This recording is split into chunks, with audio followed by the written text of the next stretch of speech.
Yes, yes. Now I understand what Einstein was saying. That there are only two things that are infinite. The universe and human stupidity. And I'm not sure about the former. Because I'm just so excited to talk about the real progress that Flat Earth is now making. And it's with the nicest people, the positive people, and, in the case of Cami, right here, right now, the hard-working people. In a single moment, encapsulating the most tortuous ignorance of someone who must have dedicated their lives to seeing if it really was possible to get their IQ to match their shoe size, and pursuing that goal with such tremendous dedication. I see him as a prime candidate to have some of his errors in regards to the religious worldview of heliocentrism pointed out to him. Oh, sugar, you just gone and done the dumbest thing in your whole life. Your comparisons need to be sharpened up. And I'm going to be the one to point out this to this guy. Why not? Well, I think it's time we expose this to the masses with somebody who's claiming to be a scientist. That would be Thunderfoot. He blinks again. Nah, I couldn't have really just heard that. He hits rewind. It's the same verbiage of dumbitude. Oh, dear God, no. He just can't be that stupid. Someone that stupid would struggle to know which hole to put the food in. He recoils again. Nah, it's not possible.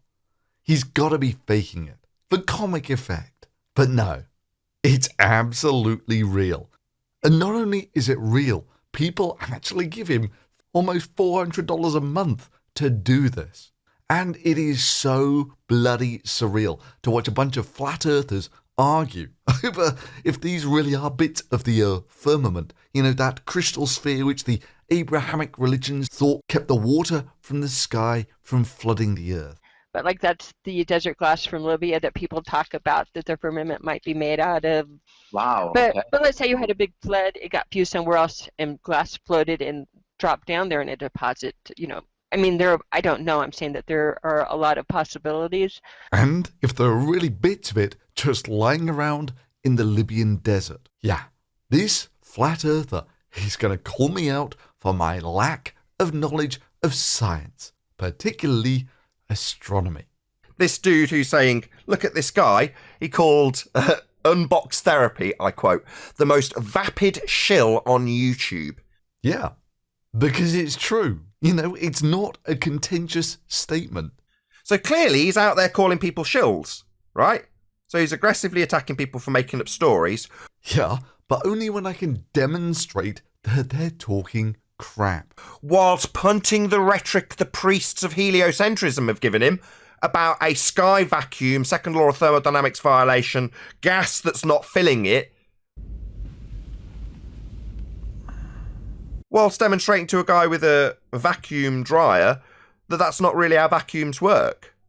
Right, mate. But they work like that with Earth in space, do they? No, mate, that violates natural law. Yeah. I'm going to cut you up so small the worms won't even have to chew. Nah, seriously, he's come prepared. He's got a killer question, which he thinks is going to stump me on astronomy. Me, the guy who filmed an entire rotation of Jupiter in a single night. Someone who's watched the sun rotate over days, done time lapses of the surface of the sun. Someone who went halfway around the world to watch a transit of Venus. Someone who's watched sunset on the moon. And cometary impacts on Jupiter. Which telescope was this again? 60-inch. Mount Wilson. Mount Wilson. This is the largest optical telescope Available to the public in the world on a continual basis. And what's that black spot again? That's the impact scar of either a comet or an asteroid. I'm guessing it's a daughter of Shoemaker-Levy 9. Filmed both lunar and solar eclipses. In fact, I've been doing astronomy so long that I've not seen a sunrise for years. Just the Earth spinning. Really, if you want to lose faith in mankind, just watch an hour or so of these people debating whether the moon is a hologram or a light source. I'm going to ask you a specific question, though, because it was someone, I can't remember, I'm sorry to credit them, I can't remember who it was that asked, but you were obviously holding up a ball and a flashlight and explaining moon phases. Mm-hmm. Do you think the moon is a spherical, physical object? I believe the moon is a physical spherical object. I believe it is physical. He's heading for that small moon. That's no moon. Very much physical up there. I believe it gives off its own light via fluorescences. No, you heard that right. The moon is spherical. I believe the moon is a physical spherical object. But to think that the Earth is spherical would be crazy. That would be like a sort of religion indoctrinated into you by preachers. We'll talk about the heliocentric religion. And he'll talk about it in a vein that is exactly the same as everyone else has been exposed to in regards to the heliocentric religion, which is to say, he punts it with the just so stories that are given to him by the priests of heliocentrism. Oh boy, I've seen projectors that didn't project this hard. But as for, does the moon produce its own light? Well, that was a really interesting scientific debate about 500 years ago, until people invented the telescope. Because when you look at the moon, the one thing you notice about it is it's got shadows on it. And if it was making its own light, there wouldn't be shadows there. And you can see them even with a kid's telescope. Anyway, his killer argument here is, how can you have gas pressure when we all know if you open up a container to the vacuum of space, the gas shoots out of it? Checkmate, globetards. And yeah, that's actually what the flat earth people call people who think that the earth is a sphere-shaped, like a globe. It's called the second law of thermodynamics. So unless you can demonstrate that you can have gas pressure without a container... Alright, what does the gas we breathe press on at the top? Because it's claimed to be 10 to the minus 17 torr. That's a pretty much damn near perfect vacuum. If that was 10 to the minus 17 torr, outer space, sky vacuum, then the gas I'm breathing right now would want to fill that volume. Without the container, there can be no pressure. Any evidence that you can have gas pressure without a container? We're waiting for demonstration of otherwise. Oh boy, where to start? Well, that big warm glowy thing in the sky, the sun. You know what it is? It's a giant ball of gas, curiously enough, with no container, exposed to that same 10 to the minus 17 torr vacuum. Oddly enough, it doesn't shoot off into space somehow. Odd that. And how do we know it's a big ball of gas? Why, from the spectrum, of course. In fact, helium. You know why it's called helium? Because it was first discovered from the spectral lines of the sun. Helium, from the Greek helios, meaning sun. And that was before it was discovered here on Earth. But you're also telling them about how gas pressure works, calling yourself a scientist when you do maths, and purveying this idea that we live on a sphere with gas pressure in a vacuum. He's even got pictures of it. Or hell, what about Jupiter? Also, kind of a giant ball of gas without a container. Somehow happily sitting there. How did you say violating the second law of thermodynamics? Whilst demonstrating to a guy with a vacuum dryer that that's not really how vacuums work.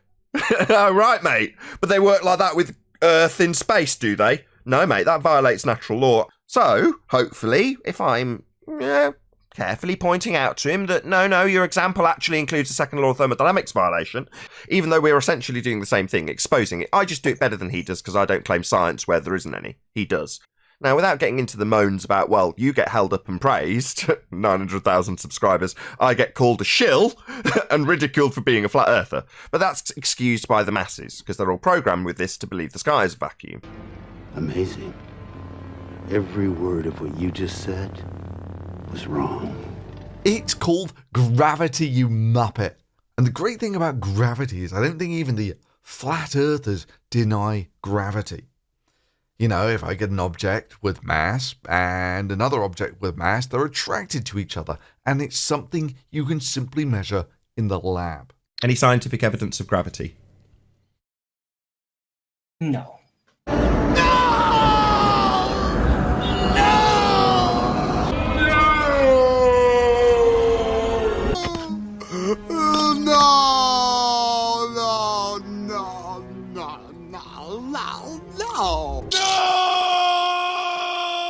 Okay, apparently they do deny gravity. But okay, fine. They must at least acknowledge that if they drop things, they fall towards the ground. We'll call that gravity for the moment. And gravity is awesome because if I drop two objects, one of them light, one of them heavy, they both fall at the same speed. Well, in my left hand I have a feather. In my right hand a hammer. And I guess one of the reasons we got here today was because of a gentleman named Galileo a long time ago. And I'll drop the two of them here, and hopefully they'll hit the ground at the same time. How about that? Which proves that Mr. Galileo was correct in his findings. Likewise, if, say, for instance, I'm stood on the moon and I throw two objects upwards, both will follow exactly the same parabola and hit the ground at exactly the same time, irrespective of the mass. If they're big and heavy, like a hammer, for instance, or super light, like a gas molecule, both will hit the ground at exactly the same time. The difference, of course, is the gas molecules are a degree more bouncy. So you get any large group of objects knocking into one another in a frictionless manner, like you're having a gas, say, for instance. And just so we're clear what this might look like, this is approximately the air you're breathing right now, blown up about 1 billion times. The blue diatomic molecules are nitrogen. They make about 80% of the air you're breathing, and most of the rest, the remaining 20-odd%, is oxygen. And the space-filling ratio here is also pretty accurate. There's a lot of empty space even in the air you're breathing. And don't be too deceived by the slow apparent movement of these molecules. That's only the case because I've slowed down time about 1 billion times as well. Those molecules there are traveling at about the speed of sound. But anyway, with any statistical ensemble like this, if you plot up the energy of the molecules versus the number of molecules that have that energy, you get something like this. It's called a Boltzmann distribution. It's probably one of the most important things you can understand in science. So there's a small number of molecules that are traveling very fast, and some of them are traveling very slow, and there's a sort of average speed. So if I let all of these molecules out onto, say, for instance, the moon, they go up into the sky, of course, they gain potential energy, and they lose kinetic energy. So the small number of molecules that had the most energy have the potential for going the highest. And likewise, the lower the energy the molecules have, the less height that they can potentially go to. And the natural extrapolation of this, of course, is that if the molecules actually have escape velocity, then they just keep going up. Now, in reality, of course, there's quite a lot of these gas molecules, and they bump into each other quite a lot. And that's kind of the very definition of gas pressure, is it's the number of collisions per unit area. But the bottom line is, if those gas molecules don't have escape velocity, your atmosphere ain't going nowhere, which is quite a good thing if you need that atmosphere to live. So looked at like this, yeah, it's actually pretty easy to get an atmospheric pressure without a container. And if you go through the numbers, you'll find that the escape velocity of the Earth is about 11 kilometers per second, and the average speed for the gas molecules here on Earth is about 1/3 of a kilometer per second. Now, sure, the details of losing gas molecules to space is a little more complicated than this. You know, if you're getting high energy particles from the sun bombarding the atmosphere or something like that, then those can give molecules escape velocity. But as a general model, this isn't too bad. Put it in a more concise way, what we're defining is the fact that in the heliocentric model, the spinning ball Earth religion, as you phrase it, you've got a pressurized system. We all observe gas pressure. We're breathing it in and out right now. But it's right next to a vacuum. So there's no lid, in essence. That's why we ask, show us the non-physical container. Gee, not so sure I can make this any simpler, but I'll try.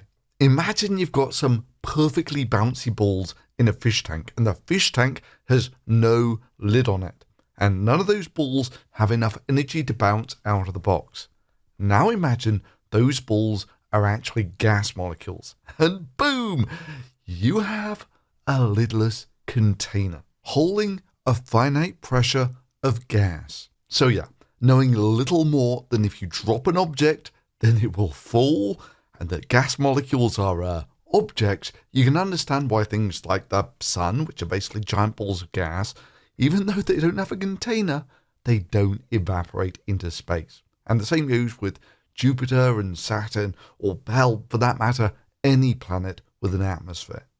Now, our flat earther here seems remarkably offended that I get praised for debunking crap while he gets criticised for spouting it. Now, without getting into the moans about, well, you get held up and praised, 900,000 subscribers, I get called a shill and ridiculed for being a flat earther. But that's excused by the masses, because they're all programmed with this to believe the sky is a vacuum. I know, the double standards. But this might be an opportune time to revisit the video in which he had this epiphany that this was the Achilles heel where he could show that I was wrong, where I was debunking a vacuum dryer. Whilst punting the rhetoric the priests of heliocentrism have given him about a sky vacuum, second law of thermodynamics violation, gas that's not filling it, whilst demonstrating to a guy with a vacuum dryer that that's not really how vacuums work. Oh, right, mate. But they work like that with Earth in space, do they? No, mate, that violates natural law. You know, the one I said was bullshit. And this is the Morris Zero. It's a dryer from the future. The one which raised over $500,000 from Kickstarter or Indiegogo or whatever. It might just be the fastest, gentlest dryer on Earth. Which is good, because I've got to be somewhere in 20 minutes, and this just happened. And now I'm sure I was wrong there too, and it's been a roaring success, and that there'll be a vacuum dryer in every utility room by the end of the year. Thankfully, the Morris Zero uses vacuum technology. No, not that vacuum. Space vacuum. But just for the sake of fullness, I'm sure it's going fine. Let's just take a quick look at the comments, shall we? So this is the Indiegogo page where they raised $500,000 from 2,000 backers and another $500,000 from another 2,000 backers on another platform. So it's had over $1 million. Because just like in outer space, the water inside Morris evaporates at a lower temperature, thus requiring less heat and energy to vaporize. Okay, so let's remind ourselves of just how glitzy all of this was till we get down to the timeline. Here we go, the timeline. Awesome. Where they started their Kickstarter about here, so a year ago, and they were meant to be shipping by December. Okay, so let's see how that's panned out in the comments, shall we? It can dry your clothes in as little as 15 minutes. The world needs this. 3 days ago. Thanks for the latest update. Looks like there's been lots of progress, yada, yada, yada. Give us bi-weekly updates at least. Can we get an update 19 days ago, 2 months ago? Can we get an update? Kickstarter about 2 weeks ago. Can we get an update? Because the Morris Zero uses a moisture sensor system that detects when drying is finished and automatically turns off the device. Still no response, and my request still the same. Cancel my order and refund my money. You don't have to respond. Just refund my freaking money. Simple. Or are your silence and non-compliance an admission of criminal fraud? There's a happy customer. I need to cancel my order, so we need to wait a dryer for 1 year. Say goodbye to overheating, energy waste, shrinkage, and germs. Okay, so let's take a look at the Kickstarter version of that, where there are 500 comments. So, when do you ship? Taking the Morris Zero on the go with you is as easy as pie. Sweetie, we're on vacation. Do you have to do this now? Over a year late. Worst Kickstarter ever. Liars. Whoops. Sorry, honey. But seriously, this thing is pretty nifty. Its compact body makes it easy to move around. Hey, what's good? What's next to ship this out to us? Any updates? Time for an update. The last one was long ago. Fingers crossed for August. That's this August. That's like, getting on for a year late. And so it just goes on and on. When do you ship? When do we get an update? So when do you think you can ship it? Please, never. You think you are funny? Please stop pollute my post. Don't want to get useless mail notifications from you. Aha, here's a good one. Linda Smith. Hey Kenneth, why don't you send me my money back and then you can do your super slick sales job on someone else? Yeah, just send me a bag of cash and it's yours. To which the reply comes from Kenneth, who is a super backer. Is he the runner of it as well? Dear Linda, are you claiming I, as a fellow backer, took your money? I received a Presidential Design Award from the White House for my work on a medical research and development project, so I know what it takes to make a great project. Hard work and positive attitude. Thermodynamically possible helps as well, Kenneth. So there you have it. A future where drying is faster, greener, and safer than ever before. This guy is doing something that has yet to be done before. And that's really hard. Clearing the path and laying new road. If you think you have a personal power by your demands over the government in the world, you might want to consider moving to Antarctica. However, that is military run and you must be invited to actually get there. Taking my positive comment will get you where? Huh? Yeah, I think I'm beginning to see why she supported this project.